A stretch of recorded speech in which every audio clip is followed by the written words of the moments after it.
आज हम संधारित्र पर आधारित दूसरे सवाल भी हम सॉल्व करेंगे और फिर आगे बढ़ेंगे। आज कुछ मध्यम प्रकार के भी सवाल होंगे, सूत्रों पर आधारित भी होंगे और मध्यम प्रकार के भी होंगे।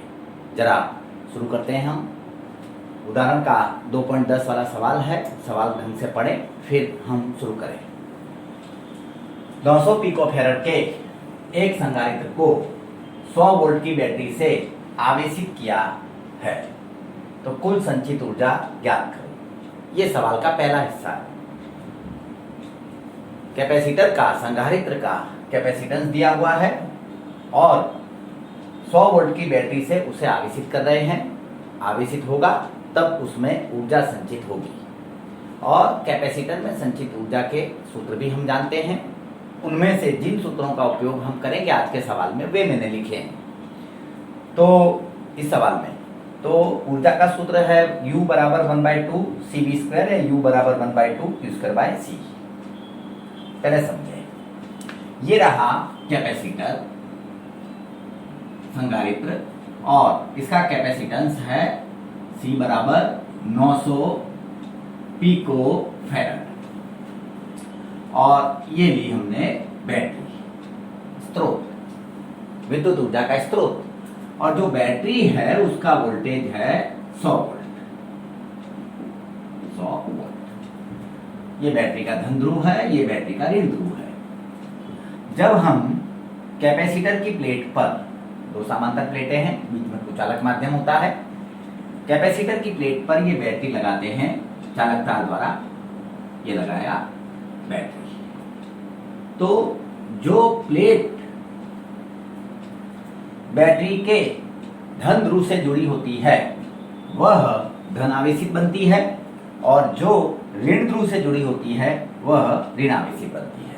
मतलब ये प्लेट बनेगी धनावेशित और ये प्लेट बनेगी ऋणावेशित, ऋणावेशित बनती है। और बीच में विद्युत क्षेत्र होता है धन से ऋण की तरफ का, उसी विद्युत क्षेत्र में ऊर्जा संचित होती है। अब समझे, एकदम सीधा सरल सवाल है। C दिया हुआ है पिकोफैराड, जिसको हम फैराड में बदलेंगे, और V दिया हुआ है, ऐसा ही बात रखें वोल्ट में। हमें ऊर्जा ज्ञात करनी है। सूत्र है हमारे पास U बराबर 1/2 CV स्क्वायर, U बराबर 1/2 Q स्क्वायर बाय C, और एक और है U बराबर 1/2 QV, जिसका हम यहाँ उपयोग नहीं कर रहे हैं, इसलिए उसको मैंने नहीं लिखा। अब ऊर्जा के लिए साधारणतः तो देखने पर ऐसा ही लगता है कि ये सूत्र लगा दें, मिल भी जाएगी ऊर्जा, लेकिन मैं इसके बदले इसका उपयोग करना चाहता हूँ। U बराबर 1/2 Q स्क्वायर बाय C का उपयोग करना चाहता हूँ, क्योंकि इसका जो दूसरा हिस्सा है वो मैं Q के पदों में हल कर पाऊंगा। तो सबसे पहले चीजों को समझे। V दिया हुआ है, C दिया हुआ है, तो यहां C बराबर 900 पिको फैराड, फैराड में बदल देते हैं। 900 गुणा 10 की घात -12 फैराड, यह है C। और V भी है, V बराबर 100 वोल्ट। पहले हम एक काम करें, पहले अगर हम इस कैपेसिटर को बैटरी के साथ जोड़ते हैं तो कैपेसिटर पर कितना आवेश आया है वह ज्ञात करते हैं। और कैपेसिटर का मूल सूत्र हम जानते हैं, Q बराबर CV, तो उससे हमको Q मिल जाएगा, और Q मिल जाएगा तो हम ये सूत्र से ऊर्जा ज्ञात कर सकते हैं। तो मूल सूत्र लगाए, पहले हम Q ज्ञात करें और Q ज्ञात करने के बाद हम U ज्ञात करेंगे। सीधा भी ज्ञात कर सकते हैं, पर किसी कारणवश जो अभी समझ में आ जाएगा, इसके मैं पहले Q ज्ञात करवा रहा हूं और फिर स्थितिज ऊर्जा या संचित ऊर्जा ज्ञात करवा रहा हूं। तो कैपेसिटर के मूल सूत्र से Q बराबर CV, C है 900 गुणा 10 की घात -12 गुणा 100, 10 की घात 4 -12, 9 गुणा 10 की घात -8 जूल,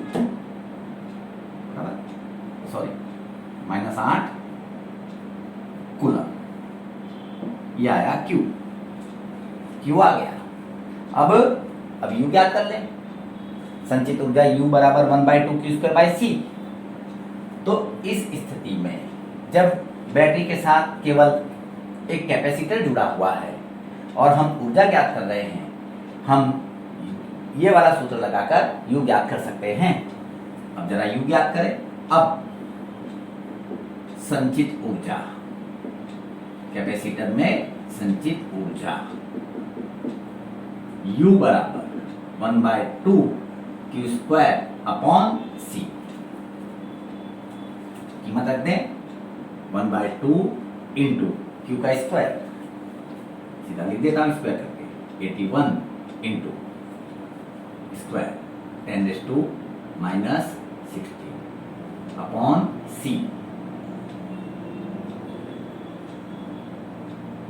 9×10⁻⁻, थोड़ा सरल करें इसको, 10⁻⁻10 और ले जाएंगे +10 -6 9 एकम 100 9/2 4.5। तो आया 4.5 इंटू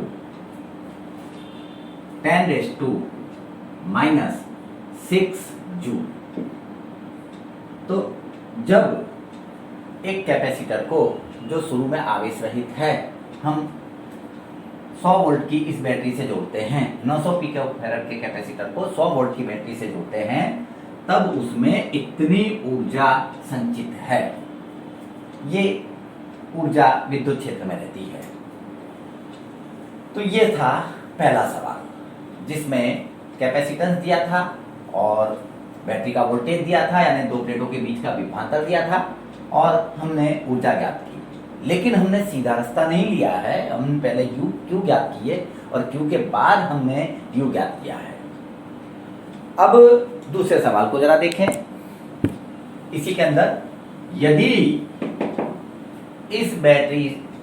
इसे बैटरी से वियोजित करके, अलग करके अन्य 900 पिकोफैराड वाले कैपेसिटर से जोड़ दें, तो निकाय की कुल ऊर्जा ज्ञात करें। अब चीज को समझना। अब हम बैटरी हटाएंगे और बैटरी हटाकर ये जो आवेशित कैपेसिटर है, इसके साथ इतना ही कैपेसिटेंस वाला दूसरा कैपेसिटर लगाएंगे। और फिर क्या होगा वो हमको थोड़ा यहां ढंग से समझ लेना है। अगला जो सवाल है उसको सिखाने के पहले मैं कुछ चर्चा करना चाहता हूं, वो जरा ध्यान से समझना। देखो, ये एक गोला है। थोड़ी देर के लिए जो मैं बताना चाहता हूं उसको ध्यान से समझना। और कुछ अलग स्टैंड पर है और गोला आवेशित है। धातु का गोला है, वह धन आवेशित है। पहले तो एक बात स्पष्ट हो जाए कि धातु का गोला प्रारंभ में तो तटस्थ था, क्योंकि गोला परमाणु का बना होता है। परमाणु में, नाभि में जितने प्रोटॉन होते हैं, किसी भी परमाणु में उतने बाहर इलेक्ट्रॉन होते हैं। प्रोटॉन पर धन आवेश है 1.6 × 10⁻⁻19 कूलम जितना, जिसको हम E बोलते हैं, और इलेक्ट्रॉन पर ऋण आवेश है, और दोनों की संख्या भी समान है। तो हम अगर कुल योग करते हैं परमाणु पर कुल आवेश का, तो वो 0 होता है, यानी परमाणु विद्युत की दृष्टि से तटस्थ है। और धातु का गोला परमाणु से ही बना है, तो पूरा धातु का गोला भी विद्युत की दृष्टि से तटस्थ है। जब हम ऐसा बोलते हैं कि ये गोला धनावेशित हुआ, इसका मतलब अगर हम गोले की सतह से किसी भी प्रक्रिया द्वारा इलेक्ट्रॉन दूर करते हैं, तब वो धनावेशित बनता है। और इलेक्ट्रॉन दूर होने से प्रोटॉनों का आवेश अधिक रहता है, इलेक्ट्रॉनों का आवेश कम होता है, कुल इलेक्ट्रॉनों का आवेश कम रह जाता है। इसलिए अगर हम योग करें तो वो कुल आवेश धन रहता है। तो कोई भी तटस्थ पदार्थ जब इलेक्ट्रॉन होता है तब वह धन आवेशित बनता है, और कोई भी तटस्थ पदार्थ जब इलेक्ट्रॉन पाता है अतिरिक्त के, तब वो ऋण आवेशित बनता है। अब मैंने एक धातु का गोला लिया और मैंने इसको आवेशित किया, इलेक्ट्रॉन कुछ दूर किए और ये धनावेशित हुआ, धनावेशित मैंने इसको किया है, ये धातु का गोला धनावेशित हुआ, बात समझना। और इस पर मानो Q जितना आवेश आया। अब एक और धातु का गोला मैं पास में रखता हूं, उसकी त्रिज्या भी इसके जितनी रखता हूं, दोनों की त्रिज्याएं समान हैं, दोनों समान गोले हैं, और इसको भी हम स्टैंड पर जरा रखें, फिर बात को समझें। यह है अभी तटस्थ गोला। अगर एक आवेशित पदार्थ को आवेशित पदार्थ के रूप में हमने गोला लिया है, अगर एक आवेशित पदार्थ को तटस्थ पदार्थ के साथ संपर्क करा दिया जाए, संपर्क के लिए चाहे तो तुम इसको सीधा लाकर यहाँ पर संपर्क करवा सकते हो, टच कर सकते हो, या उसके बदले दोनों के बीच चालक तार, कोई भी चालक तार, धातु का तार लगा दो, वो भी संपर्क है।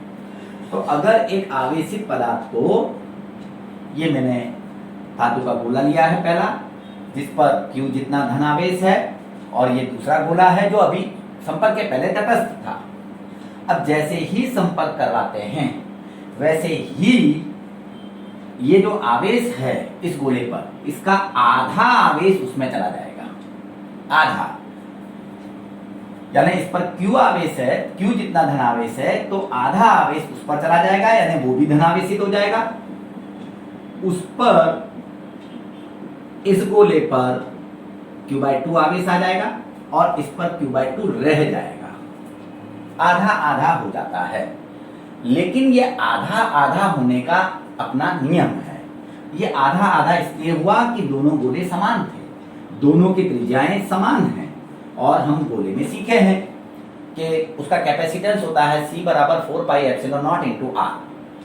गोले का कैपेसिटेंस त्रिज्या पर आधार रखता है, और अगर दोनों की त्रिज्याएं समान हैं, पहला गोला और दूसरा गोला दोनों की त्रिज्याएं समान हैं, तो उनका कैपेसिटेंस भी समान होगा, और कैपेसिटेंस समान होगा तो हम आवेशित गोले को आवेश रहित के साथ संपर्क करवाते हैं, तो आधा, जो भी इस आवेशित गोले पर आवेश है, उसका आधा आवेश दूसरे गोले में स्थानांतरित, ट्रांसफर हो जाता है। लेकिन ये आधा आधा तभी होगा जब दोनों गोले समान हैं। लेकिन अगर दोनों गोले समान नहीं होते, जैसे मानो ये गोला है R त्रिज्या वाला, बराबर, और इस पर Q आवेश है, वही गोला है जो पहला वाला लिया था मैंने, और इस पर Q आवेश है, और ये दूसरा गोला है, कम त्रिज्या है, बराबर। अब यहां अगर हम संपर्क करवाते हैं तो आधा आवेश उसमें ट्रांसफर नहीं होगा, स्थानांतरित नहीं होगा। क्यों? क्योंकि यहां अगर हमने संपर्क करवाया तो उसका कैपेसिटेंस कम है। कैपेसिटेंस का सूत्र है 4, गोले के लिए पहले बोल रहा हूं, 4πε0 × R। ये R ज्यादा है, त्रिज्या ज्यादा है, वो त्रिज्या कम है, यानी इसका कैपेसिटेंस कम है, इसका ज्यादा है। तो भले ही हम संपर्क करवा दें, वो आवेशित तो होगा, पर आधा आधा नहीं होगा। आधे आधे के लिए दोनों का कैपेसिटेंस समान होना चाहिए, तभी आधा आधा आवेशित होता है। एक आवेशित गोले को उतना ही त्रिज्या वाले दूसरे तटस्थ गोले से अगर हम तार द्वारा जोड़ते हैं, तो वो जो तटस्थ गोला है वो भी आवेशित होता है, और उस पर आवेश आधा तभी आएगा जब दोनों समान हैं। क्योंकि जब दोनों समान त्रिज्या वाले होंगे तब उनके कैपेसिटेंस समान होंगे, और कैपेसिटेंस समान होंगे तो आवेश भी आधा आधा होगा। लेकिन यहाँ पर ये अधिक कैपेसिटेंस वाला है, ये कम वाला है, इसको आवेशित किया, इस पर आवेश आएगा, आधा नहीं होगा, कम होगा।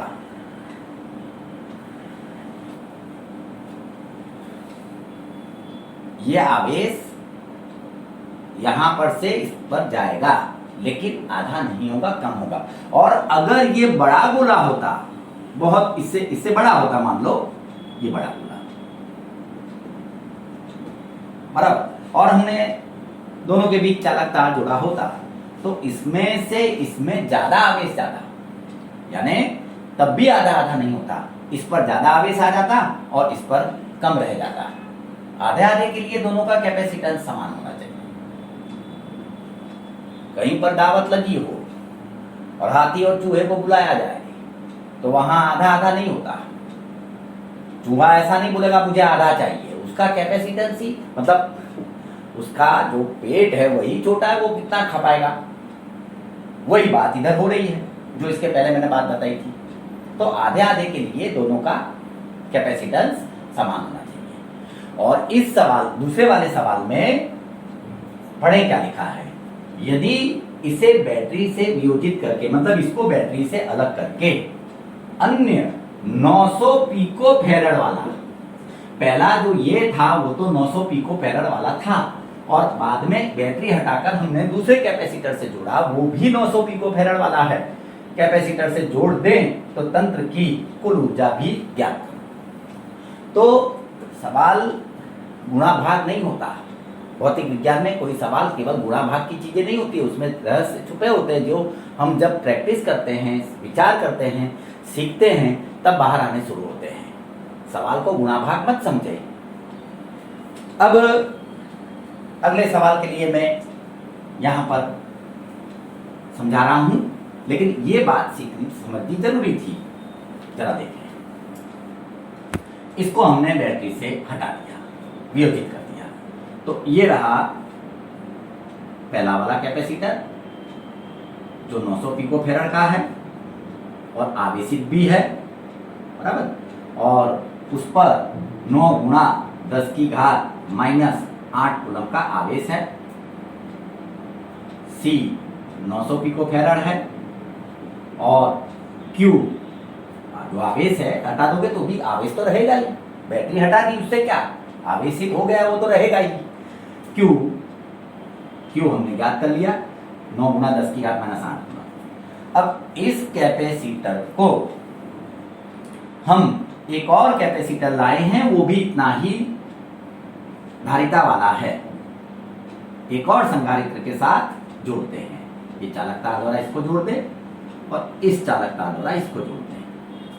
अब जरा वस्तु को समझो, ये दूसरा कैपेसिटर, इसका भी कैपेसिटेंस उतना ही है, 900 पिको फैराड। या आवेशित है या आवेश रहित है, बात समझना चाहिए। तो क्योंकि दोनों कैपेसिटरों के कैपेसिटेंस समान है, एक आवेशित है और एक आवेश रहित है, तो जैसे ही हम दोनों को चालक तार द्वारा इस तरह से जोड़ते हैं तो कैपेसिटेंस समान होने के कारण इसका आधा आवेश इसमें आ जाएगा। कैपेसिटेंस समान है इसलिए आधा आएगा, जो मैंने इससे पहले चर्चा की थी। तो इसका आधा आवेश इसमें आएगा, मतलब इस पर Q आवेश था शुरू में जोड़ने के पहले, तो इस पर अब हो जाएगा Q/2 और इस पर आ जाएगा Q/2। चालकता द्वारा आवेश इस पर आ जाएगा Q/2। आधा आधा होने का कारण समझे होंगे, क्योंकि कैपेसिटेंस समान था। अब ये रहा तंत्र, वो तो अकेला कैपेसिटर था और यहां तंत्र है जो 2 कैपेसिटरों का बना है, और हमको तंत्र की कुल ऊर्जा ज्ञात करनी है। अब ऊर्जा दोनों में है, क्योंकि ये भी आवेशित हो गया, ये भी आवेशित हो गया, और दोनों के कैपेसिटेंस भी समान है, और दोनों पर जो आवेश आया है प्लेटों पर वो भी समान है। तो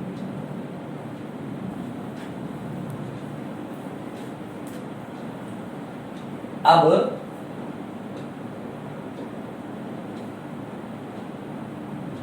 इस संधारित्र को उतनी ही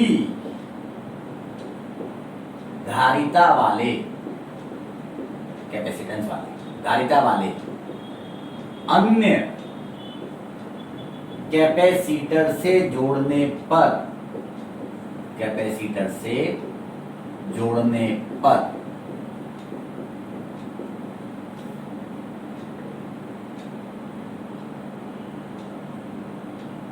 जो निकाय बनता है, 2 कैपेसिटरों का या 2 संधारित्रों का जो निकाय बनता है, उसमें प्रत्येक कैपेसिटर पर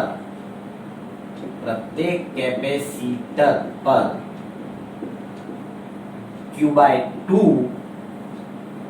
जितना आवेश रहता है, प्रत्येक कैपेसिटर पर Q/2 जितना आवेश रहता है। जैसा मैंने बताया था कि दोनों के कैपेसिटेंस समान है और एक आवेशित है, और अगर हम उसके साथ दूसरे को जोड़ें तो आधा आवेश उसमें चला जाएगा, क्योंकि धारिता समान है, कैपेसिटेंस समान है। वही बात मैंने यहाँ पर लिखा है, प्रत्येक कैपेसिटर पर Q/2 जितना आवेश रहता है। तब निकाय की जो कुल ऊर्जा है, कुल ऊर्जा, उसको हम U डैश बोल देते हैं, बराबर U डैश। अब समझो, दोनों के कैपेसिटेंस समान है, दोनों में आवेश भी Q/2 है, तो दोनों में जो ऊर्जा होगी, ये सूत्र का बात कर रहा हूँ, तो दोनों में ऊर्जा होगी वो भी समान होगी, क्योंकि सूत्र में Q और C है और दोनों पर आवेश समान है, दोनों का C भी समान है। तो निकाय की कुल ऊर्जा बराबर U डैश।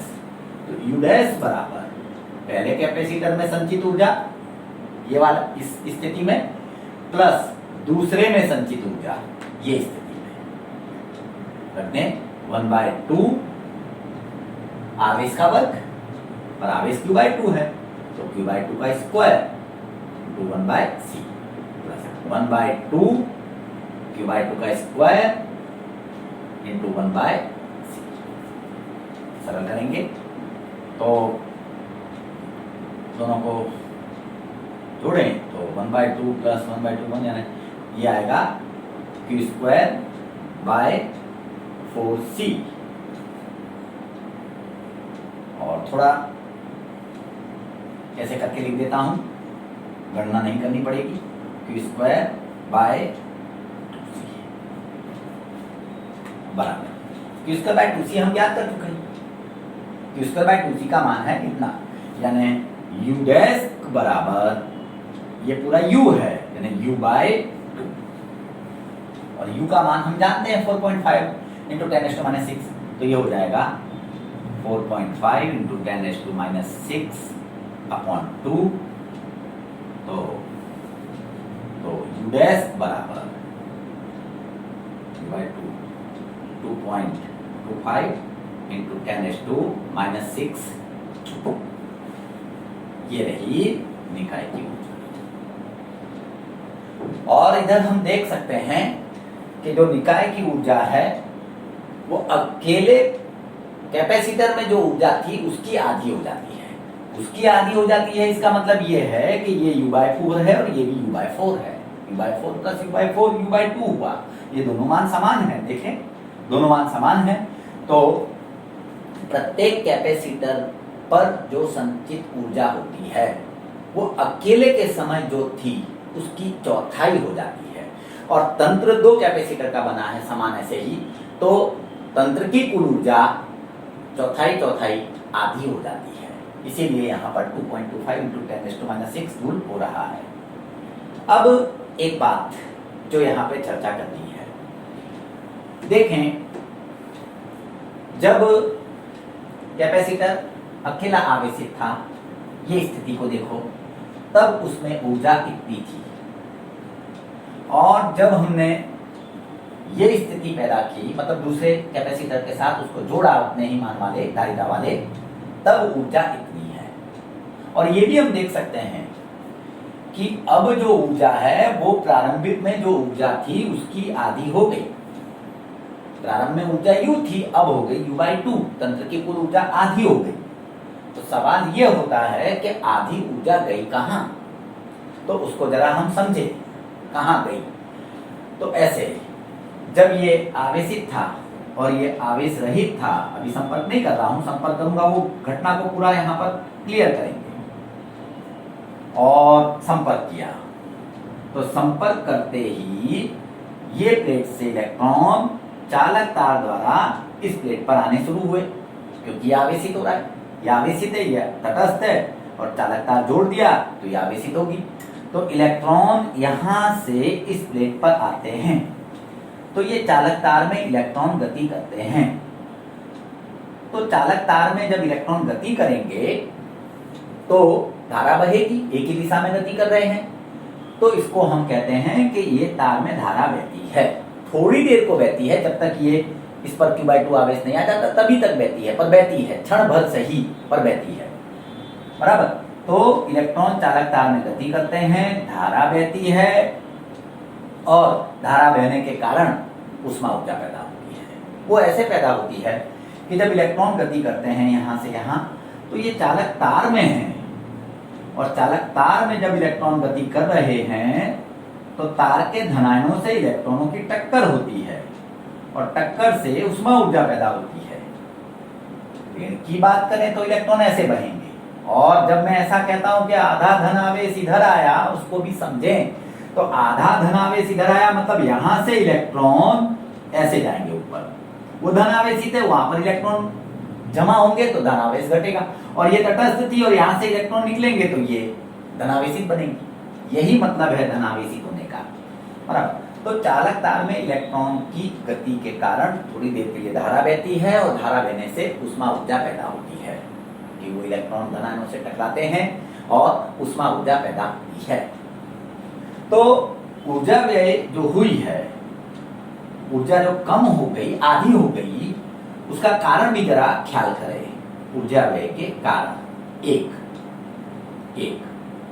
ऊष्मा ऊर्जा में, एक तो ऊष्मा ऊर्जा पैदा हुई, और भी एक कारण है,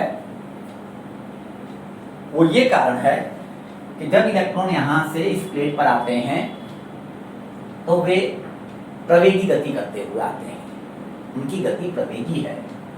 और मैक्सवेल नामक वैज्ञानिक ने बताया था कि कोई भी आवेशित कण जब प्रवेगी गति करता है तो विद्युत चुंबकीय तरंग का उत्सर्जन करता है, विकिरण ऊर्जा का उत्सर्जन करता है।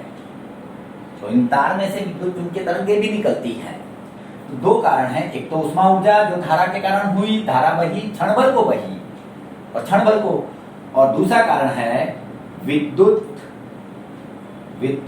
चुंबकीय तरंगें, ये निकलती हैं थोड़ी देर के लिए, क्षण भर के लिए, पर निकलती हैं। तो ये दोनों कारणों से कुल ऊर्जा आधी हो गई। हमारे मन में ख्याल आएगा कि जब हमने एक कैपेसिटर को जो आवेशित था आवेश रहित के साथ जोड़ा, बराबर, आवेश रहित के साथ जोड़ा, तो आवेश तो दोनों पर समान है, कैपेसिटेंस भी दोनों का समान है, तो फिर ऊर्जा आधी क्यों हो गई, उसका ये कारण है।